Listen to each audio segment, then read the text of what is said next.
Today I want to talk about 3 different ways to inflate your bike tire after you've got a flat or if you've replaced a tube out on the road. These are 3 different devices that you can carry with you. I'm going to talk about each one, give you the pros and cons, and I'm going to show you how each one works. Before you can use any type of pump, you need to know what kind of valve you have. This is a Presta valve.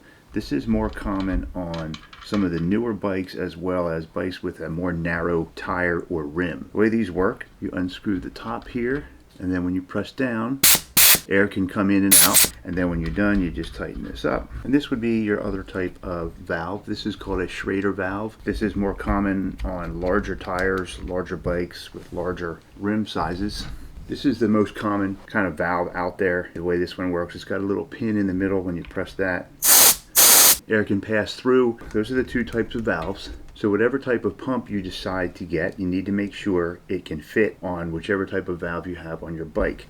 A lot of them just need a small adapter. A lot of them will do both types of valves. First we have the good old standby mini bike pump, so you can put it on your bike, strap it to your bike frame. A lot of these come with brackets to put on your bike. This is probably one of the least expensive and most reliable ways to inflate a bike tire when you're out on the road. To pump up this tire with this handy little pump, first we just need to get it on there. Bring up the lock. All right, I'm just going to go, doesn't put in a lot of air with each pump.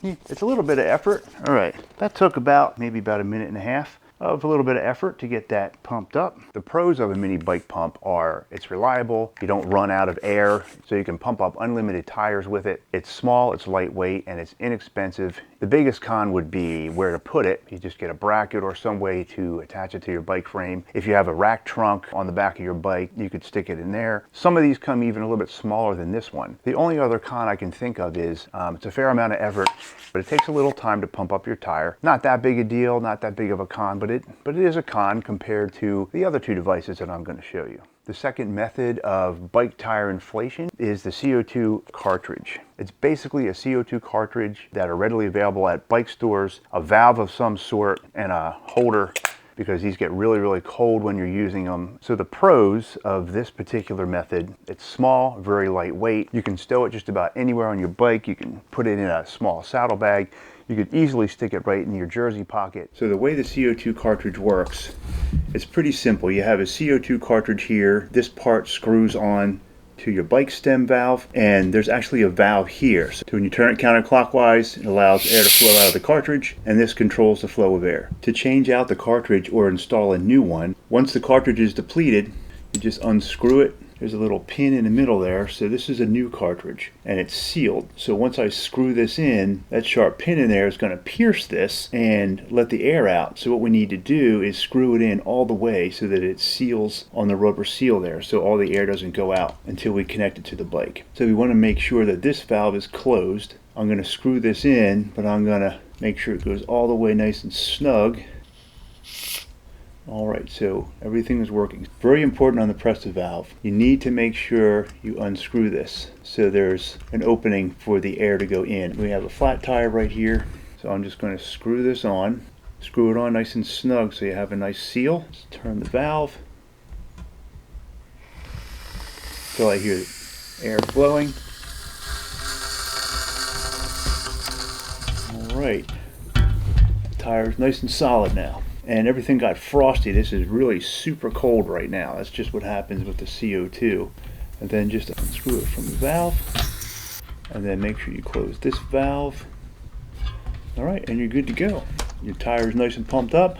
We don't know what the pressure is, so that's one downside to the CO2, but there's enough pressure in here to get home on. So that's how the CO2 valve works. Pretty simple. It's a very popular method for road bike riders. That's exactly what I use. Really the only con to a CO2 inflator is this is only enough compressed air to pump up maybe one medium-sized tire. So once this is gone, you're done. You have no more ability to pump up any tires. So if you're going to use this kind of inflator, number one, I would definitely practice with the one you have to make sure you know how to do it without wasting any of the compressed air.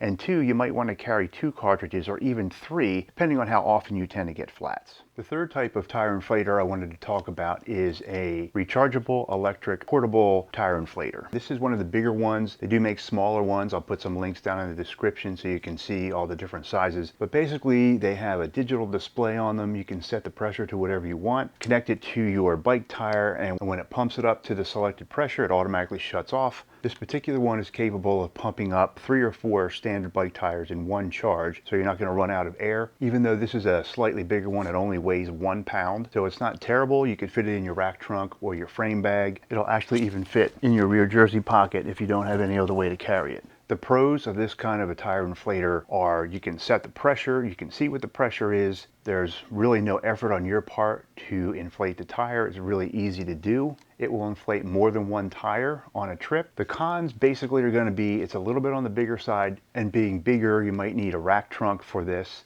Okay, the way this works is very simple. You just pull out the hose, screw it into the top here, and this does have a Presta valve adapter on here to fit this Presta valve. This tire, it's upside down, but it says inflation 8 bar or 116 psi would be the maximum. I don't like to do the maximum, so I'm going to set it for 100 psi.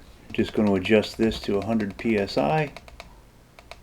Once I set it to where I want it to be, on the Presta valve, make sure that this is loose so you have a little bit of area for the air to go in.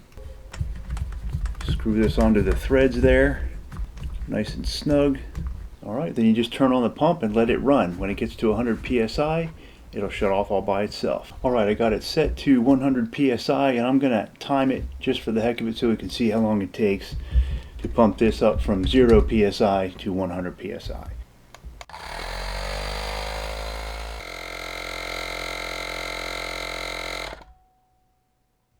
Alright, so there you have it. It took a little over 2 minutes. It's up to 100 psi, and no effort involved on my part.